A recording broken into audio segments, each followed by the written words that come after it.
extrêmement content de vous retrouver comme d'habitude pour la review de SNK. Et je viens de terminer l'épisode. Juste, j'ai pas les mots. Je n'ai pas les mots, mes amis. Voilà, je commence d'entrer dans cette review. Je perds pas de temps, mais j'ai pas les mots. C'est le meilleur épisode de la saison pour moi. Ce dernier épisode de la partie 1, l'épisode 16. Pour l'instant, c'est le meilleur épisode de la saison, je trouve. Incroyable, incroyable. On va reprendre nos esprits tranquillement, mais incroyable. Franchement, vous savez, moi je suis quelqu'un de très expressif, très émotif. Ce qui fait que quand je regarde une œuvre, j'ai les émotions qui vraiment sont décuplées, que ce soit les émotions positives ou les émotions tristes. Mais alors là, je peux vous dire que j'ai eu une réaction derrière mon écran. C'est juste dingue, franchement. Moi j'ai des réactions tellement spontanées quand je regarde des films, des séries, des animés. Franchement, je devrais les filmer. Je pense que ce serait trop drôle. Enfin bref, c'est pas le sujet. L'épisode 16, donc, qui est le dernier, pour ceux qui ne savent pas, de la partie 1 de la saison 4 de SNK. Ça fait un peu long à dire. Donc, rassurez-vous, la suite a été annoncée avant même la diffusion de l'épisode, je crois. Ou alors juste après la diffusion au Japon. Ça sera en hiver 2022. Je crois que c'est dans 9 mois. Donc, rassurez-vous. Franchement, c'est très très correct en termes de timing. Et pour ceux qui ont peur justement que ce soit trop tôt vis-à-vis des animateurs, etc. J'ai cru comprendre sur internet que c'était déjà quasi bouclé en fait. Donc voilà. Bref, on va commencer la review. Donc cet épisode commence, on retrouve Sig. Donc déjà, ça c'est cool. J'étais content de voir qu'on nous faisait pas attendre plus que ça, même si au final on sait pas grand chose de la situation, si ce n'est que Sig est complètement éventré. Donc comme je l'avais dit, je trouvais ça super bizarre qu'il fasse ça. Bah il y a pas échappé, il est quasiment mort en fait. Il est complètement éventré.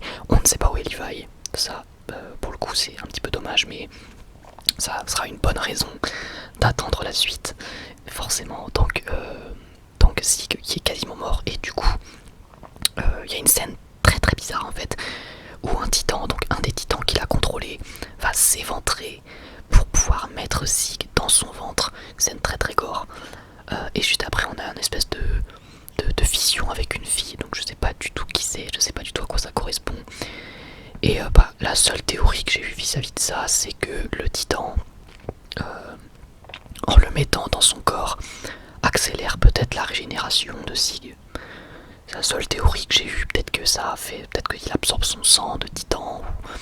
Voilà, honnêtement, j'ai eu aucune autre théorie.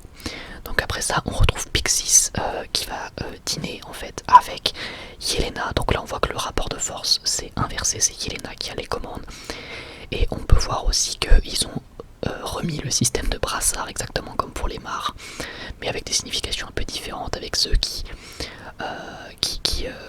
sont pro-Jäger, qui ont des trucs blancs, ceux qui ont des membres de leur famille qui ont bu du vin, qui ont un ruban rouge, etc. Donc un petit peu un système comme pour chez les mares, c'est ce que souligne Pixis. Et donc là on a un discours quand même où Yelena nous fait comprendre que, alors même si elle nous l'avait déjà dit, mais c'est encore plus souligné, que Eren et Sig c'est des dieux. Voilà, pour elle c'est des dieux, c'est la solution ultime, c'est le truc. Et voilà, tout simplement. Donc elle les met sur un piédestal absolument énorme. Elle va même parler de foi, carrément la foi envers Sig, c'est ce qu'elle va dire. Et elle appelle Sig comme étant le sauveur de ce monde. Quand même des mots très explicites. On a le rapport à Dieu qui est super super clair quoi.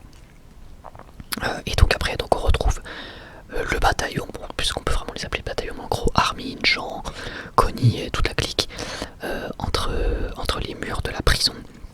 Et Jean il va souligner quelque chose d'intéressant alors qu'on avait déjà souligné dans dans la précédente review, l'épisode le combienième, je pense l'épisode 13 ou le 14.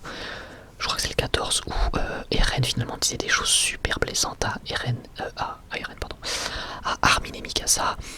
Et donc Jean souligne que c'est bizarre et qu'il a sans doute pas fait ça par hasard, d'autant plus qu'il est dans... Il dit pas ça comme ça, mais d'autant plus qu'Eren est à son prime, il est très malin, il a toute sa tête, donc ça serait très bizarre qu'il tabasse juste pour le plaisir et qu'il dise des choses comme ça juste pour blesser. C'est vrai que quand on y réfléchit, ça n'aurait aucun sens. Et donc pour moi c'est clair et net que malgré l'objectif extrêmement clair de Eren, il a voulu mettre en sécurité Mikasa et Armin, et voire même les autres. On peut aussi déduire ça puisque, souvenez-vous, quand Eren arrive à la table pour parler avec Armin et Mikasa, il est complètement déprimé, il a un air dépité, et il dit « j'avais besoin de vous parler calmement », un truc comme ça. Voilà, c'est quand même des mots qui sont plutôt bienveillants, je trouve. Un regard qui est complètement déprimé, c'était pas pour rien finalement, c'est qu'il avait clairement l'objectif et qu'il s'est dit lui-même, je pense que ça lui a fait vraiment souffrir. Eren, alors peut-être que j'humanise encore trop Eren, mais je pense que vraiment ça l'a fait souffrir de faire ça, et que donc c'est pour ça aussi qu'il était très énervé et très triste, notamment sur ce fameux plan qu'on a tous vu où il est complètement déprimé à l'idée d'aller parler à Eren, à Mikasa et Armin, pardon, décidément j'ai du mal. Donc du coup on retrouve un petit peu d'espoir sur le visage de Mikasa, mais juste après on a Yelena qui arrive et avec Oyan Pokon, avec Chris, tout ça, et du coup elle est là pour en fait finalement expliquer l'éradication, tout ce qu'on a vu dans le dernier épisode, et bien à Jean, Mikasa, Armin, tout ça. On retrouve aussi Oyan Kopon, je sais plus, qui ouais, n'est plus... bah disons qu'il a fait son choix, il a bien tranché, il est clairement du côté des pro-Jäger. Et puis alors Chris par contre lui va être très dur, il va employer des propos vraiment hardcore avec Niccolo, donc c'est là qu'on voit vraiment l'attachement de Niccolo envers Sacha, qu'on connaissait évidemment déjà, mais voilà quoi, ça souligne encore plus le tout. On a également la famille de Sacha qui est là quand il dit ça à Chris, donc bon, le respect est un peu mort. Et juste après, bah, il va se faire fumer complètement, il va se faire complètement faire taire par Yelena qui va lui mettre une bonne bastos dans le crâne. J'ai pas boudé mon plaisir à ce moment-là. Non, je rigole, j'étais un peu choqué, mais genre je me disais vas-y, bizarre, elle a vraiment pété un plomb la Yelena, plus rien à secouer quoi. Vraiment c'est un truc de fou. Et juste après, là on entre dans le dur. On retrouve Gabi et on retrouve Eren dans une espèce de cave à vin. Et finalement on a, d'une manière encore une fois très subtile comme l'attaque des titans sait bien le faire, on a une personne qui arrive, mais c'est vraiment en contre-champ, non c'est pas si ça, mais plutôt en arrière-plan, et on a Pieck qui arrive, qui poignarde, qui pointe le flingue vers Eren. Et là, mais quand tu la vois pas arriver en fait, tu la vois arriver comme un personnage secondaire, même comme un personnage tertiaire, lambda. Et ça j'adore ça, on dirait vraiment le même truc que la révélation de Bertolt Reiner. C'est pour moi la première fois qu'on avait fait preuve de cette subtilité là, très propre à l'attaque des titans. Et là c'est pareil, hop, Pieck elle arrive, couteau, flingue, et hop, et on n'en parle plus. Et Pieck va d'abord faire croire qu'elle est du côté des marques, qu'elle peut mettre une balle dans la tête à Eren, mais Eren, qui vraiment dans cet épisode est hyper charismatique, je trouve, qui est le MVP de cet épisode, peut-être même d'ailleurs que c'est Pieck finalement, mais il va te dire bon bah voilà, qu'est-ce que t'attends, pourquoi tu me tires pas dessus si tu t'en fous. Et c'est vrai que c'est complètement débile, elle est là, elle le menace, mais elle a aucune raison de pas lui tirer dessus en soi, donc pourquoi elle le fait pas. Et donc il dit voilà, on t'a pas autorisé à tuer l'originel, et voilà, j'aime beaucoup cette scène. Eren qui en fait preuve de charisme, on a Gabi qui fait preuve d'un respect inconditionnel, non plutôt, elle est vraiment effrayée par Eren, pas par le charisme d'Eren, par l'image que renvoie Eren. Elle est complètement terrifiée, ça on le voit bien. Et après Pieck va mettre en exécution son plan. Alors je vous avoue que j'ai douté. Quand je l'ai vu arriver déjà, avec le truc du bataillon, je me suis dit c'est trop frontal. Je me suis dit c'est trop bizarre qu'elle arrive en tant qu'ennemi, c'est trop frontal. Donc je me doutais qu'elle avait une magouille du type voilà, je veux rejoindre les pro-Jäger. Le truc que je savais pas par contre, c'était est-ce qu'elle voulait vraiment rejoindre les pro-Jäger ou si c'était un mytho quoi. J'avais un peu le doute, j'avoue. Et donc elle explique que finalement pour son père, pour lui montrer que les Eldiens ont de l'avenir, etc., pour enfin sortir du camp, eh bien elle veut rejoindre les pro-Jäger, et pour ça elle va faire tout un speech en face de Gabi en mode on n'est pas des mares, on est des Eldiens, bon bref, elle lui fait toute la commedia dell'arte en mode voilà, la libération du peuple eldien, je veux tirer ma famille du camp, etc., etc. Ce qui était du coup évidemment un subterfuge pour pouvoir trahir Eren et tout simplement, voilà, tout simplement pour pouvoir trahir Eren, c'était une stratégie. Le moment évidemment où j'ai capté que c'était une stratégie, c'est quand on voit Pieck passer devant tout plein de monde, devant les membres des Broyegers, et puis que parmi ces membres tous charmés par la gentille Pieck, et bien on voit Porco, voilà, donc c'est très subtil, encore une fois, on fait preuve de subtilité, c'est un plan où il est aussi gros que, je veux dire, il est dessiné de manière aussi, je veux dire, il fait la même taille que toutes les autres personnes, il est bien infiltré, c'est un petit peu un espèce de Où est Charlie, mais niveau facile, quoi. Et on le voit, donc du coup je l'ai capté vraiment à la frame près, j'ai dit oh il est là, et du coup c'est à ce moment là je me suis dit ok bon bah finalement pas du tout, c'est un plan complètement monté de toutes pièces hein, là-dessus, du coup j'avais plus aucun doute, évidemment quand tu vois Porco, quand tu vois Porco, bref, tu comprends direct. Il y a une scène qui est chelou par contre, et là je l'ai pas comprise, parce que pour moi ça ressemble pas au personnage, c'est au niveau de Armin.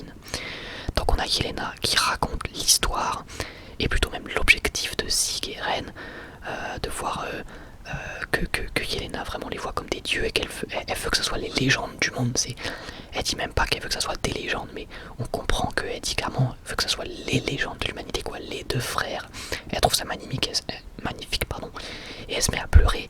Ce qui est étonnant par contre, c'est la réaction de Armin, que j'avoue j'ai pas compris. Pourquoi Armin réagit comme ça? Alors lui, dans les faits, ce qu'il va dire c'est juste que ses idéaux sont si nobles que en gros ça m'émoustille quoi. Il dit à peu près ça. Et il a des vraies larmes. Alors soit c'est une stratégie pour faire genre t'inquiète, je suis devenu pro-Jäger, je comprends, j'adhère à ton plan. Soit il est vraiment ému, mais honnêtement, j'y crois zéro. Pour moi, Armin, c'est pas n'importe qui, c'est un stratège. Justement, il a un sang-froid de fou furieux. Crois pas que Armin il va se faire bouleverser par une histoire comme ça, de légende. Je pense qu'il s'en fout complètement, quoi. Et je pense pas non plus que ce soit les souvenirs de Bertholdt qui vont influencer, qui vont l'influencer et faire que le discours va le bouleverser. Très sincèrement, je suis quasiment sûr que c'est une manière de montrer à Yelena, tiens bah regarde, je commence à devenir pro-Jäger moi aussi, tu vois. Je pense qu'il se dit qu'il veut vraiment faire en sorte d'adhérer, puisque pour moi il n'y a aucun moyen. Bon, il n'y a aucun moyen. Je vais pas en être sûr à 100%, mais je doute grandement du fait que Armin soit réellement prêt, enfin soit réellement émoustillé, soit réellement bouleversé par ce que vient de lui raconter Yelena. Je pense qu'ils s'en fout complet. Il n'y a rien de bien. Je trouve que ce que dit Yelena, il n'y a rien de bien impressionnant, si ce n'est qu'on dirait c'est une utopie immense, et dans les faits ça ne ressemblera pas à ce qu'elle raconte. Elle raconte ça comme quelque chose de tellement joyeux, tellement positif, mais que dalle, ça serait terrible s'ils vont jusqu'à conquérir le monde, parce que oui je l'ai pas dit, mais Pixis souligne quelque chose de très intéressant, c'est que Yelena elle parle de conquérir le monde, là où en fait apparemment le grand terrassement qui devait avoir lieu c'était seulement sur quelques pays pour mettre un énorme coup de pression et dire voilà, laissez-nous tranquilles. Finalement il apprend que le grand terrassement se fera sur le monde, et là c'est juste énorme. Là le grand terrassement va se faire sur le monde entier, d'après les dires de Yelena. Donc évidemment ce n'est pas aussi utopique, c'est même pas du tout utopique, contrairement à ce qu'elle essaye de démontrer Yelena, par ses mots, par la manière dont elle va s'exprimer. Ça n'a rien d'utopique en réalité, malgré le fait qu'elle veuille donner un aspect divin, légendaire, etc. Ça n'a rien d'utopique bien évidemment, et je pense qu'Armin le sait parfaitement bien, et donc voilà, pour moi ces larmes sont vraiment une vraie stratégie. Le vrai moment absolument incroyable de cet épisode, c'est lorsque Pieck et Gabi sont donc enchaînés l'une à l'autre, ce qui empêche Pieck de se transformer, bien évidemment, puisqu'elle ferait exploser Gabi. Mais du coup ça permet de tester les vraies intentions de Pieck. Pour moi en tant que spectateur, une fois que tu as vu Porco, tu comprends très bien que c'est une stratégie, même dans la mise en scène en réalité, hein. La manière dont c'est mis en scène, Eren qui est un petit peu plus loin, elle qui est proche du bord, tout est mis en scène pour faire comprendre au spectateur qu'il y a il y a clairement tu te doutes qu'elle va pas se retourner et juste dire ah mes alliés ils sont là et juste se barrer. C'est pas, tu le sais quoi. Tu vois avec la mise en scène, tu vois l'éclair sur la main de Eren, tu vois Pieck qui serre la main de Gabi. Bon là c'est vraiment le dénouement. Pieck qui d'ailleurs est magnifique dans l'épisode, super bien dessiné, très très beau visage et tout. Et la scène iconique, c'est le moment où elle va pointer du doigt Eren une fois qu'il lui a dit montre-moi où sont tes ennemis. Et là elle va montrer du doigt Eren et là bah du coup bien évidemment tu comprends, même si tu avais déjà compris, qu'elle est toujours du côté des marques, qu'elle est juste infiltrée. Et là on a le droit à une scène où du coup Pieck se jette du mur et on a Galliard qui va tenter de dévorer Eren. Il a presque réussi, il lui a mangé une partie du corps dans une scène hyper bien animée où, oui, vous ne rêvez pas, les titans sont dessinés, les titans ne sont pas faits en CGI. On a Eren qui se transforme et là mes amis c'est là où j'ai crié. C'est là où j'ai bougé sur mon siège, c'est là où j'étais vraiment j'étais pas bien, j'étais pas prêt, j'étais choqué. Transformation tout en dessin, tout en 2D, magnifiquement bien animé. Si tu mets pause frame par frame, c'est magnifique. C'est juste incroyable, la scène est juste folle. Et donc après du coup on a Gabi qui comprend que Pieck, tout ça, était là pour la sauver finalement. Donc malheureusement, je pense que c'est le moment qui fait que Gabi n'aura jamais la compréhension de ce monde, ou plutôt n'aura jamais la lucidité de se dire que ce ne sont pas des démons, voilà c'est trop tard, c'est fini. Elle pouvait peut-être douter à un moment, là ça y est c'est trop tard, maintenant que son peuple, enfin pas son peuple d'ailleurs, maintenant que les Mars sont venus pour la sauver, elle va être pro-Mar fois 1000 encore plus qu'avant quoi, donc c'est mort.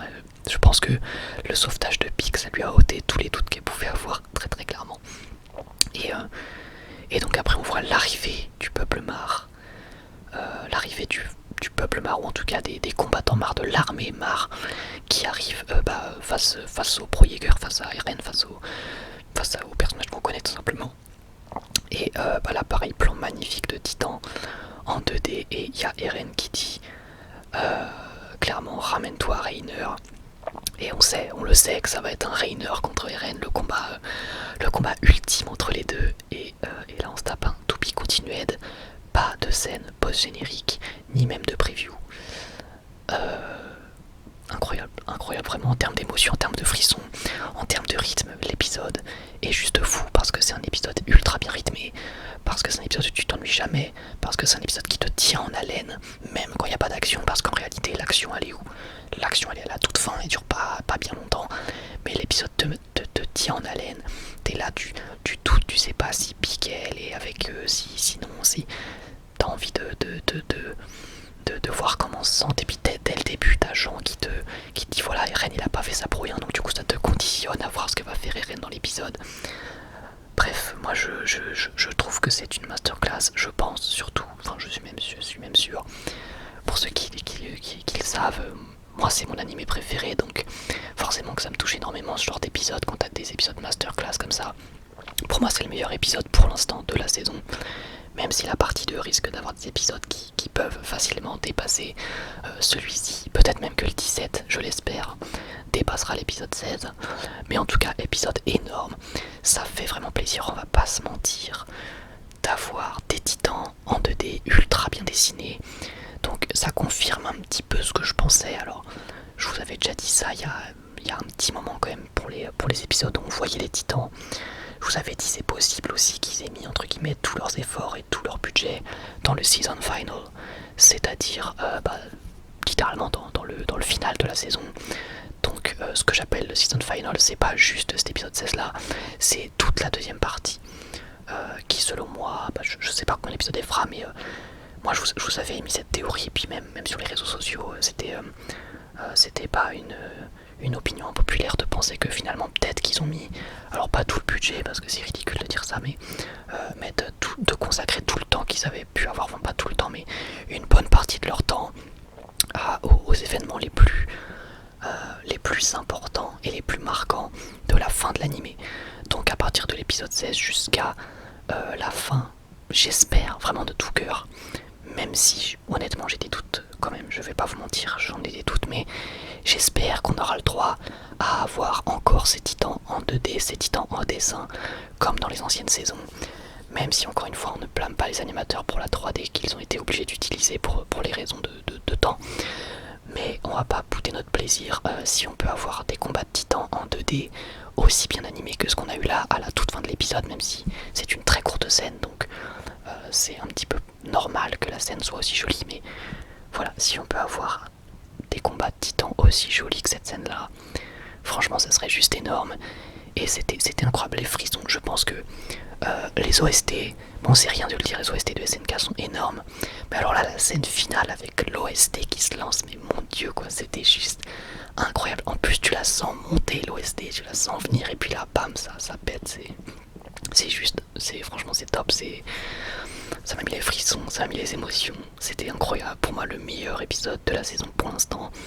Donc voilà, la suite c'est dans 9 mois. En attendant, il y aura d'autres vidéos sur la chaîne bien sûr, review de My Hero Academia qui arrive bientôt normalement, la vidéo mon avis sur Jujutsu Kaisen, et puis voilà tout simplement. Je pense pas que je ferai de vidéo bilan sur la S4 pour l'instant parce qu'elle n'est pas terminée, donc voilà tout simplement. RN, merci, MVP de l'épisode avec Pic, voilà, merci Mappa pour cet épisode masterclass, merci pour cette saison aussi. Voilà, quitte à ne pas faire de vidéo bilan, je peux vous faire un mini bilan là en fin de review de cette première partie de la saison 4. Moi j'ai surkiffé, j'ai adoré, vous le savez je suis animé only, donc je découvre tous les événements, ce qui joue énormément sur mon jugement, car je sais que ceux qui ont lu le manga aiment un petit peu moins cette saison 4, étant donné que ils savent déjà ce qui se passe mais pas moi. Donc c'est un pur kiff, c'est vraiment surkiffant, j'ai adoré cette première partie. Moi j'ai beaucoup aimé le travail de Mappa, notamment comme je l'ai dit souvent sur les visages, les expressions et les chara design. C'est vrai que dans l'animation il pouvait y avoir certains défauts, c'était pas aussi beau que Wit Studio, on est bien d'accord, notamment quand il y avait des titans avec la CGI, même si encore une fois ce n'est pas la faute des animateurs, c'est vraiment purement et simplement le temps qui leur manquait. Mais voilà, on a quand même eu droit à des moments masterclass, également dans les visuels, mais aussi pour la musique, pour les personnages, les seiyuu, ah oui mon dieu j'en parle pas assez, hein. Mais les seiyuu, donc les doubleurs sont vraiment géniaux, c'est une masterclass, c'est un chef d'œuvre. SNK c'est la vie, c'est beaucoup trop bien, je kiffe, j'adore, je kiffe. Bref, sur ce il est temps que je m'arrête, j'espère que vous aurez apprécié cette review, que vous aurez apprécié mon enthousiasme dont j'ai fait preuve durant cette longue review de plus de 23 minutes. Je vous remercie vraiment infiniment pour votre soutien, pour tous les nouveaux abonnements. Franchement, c'est vraiment super. Vraiment, merci. J'ai trop hâte que ça reprenne SNK. J'ai hâte aussi de vous faire d'autres vidéos. Merci beaucoup à tous pour votre soutien. Et moi, j'ai plus qu'à vous dire à la prochaine. Prenez soin de vous. Bye tout le monde.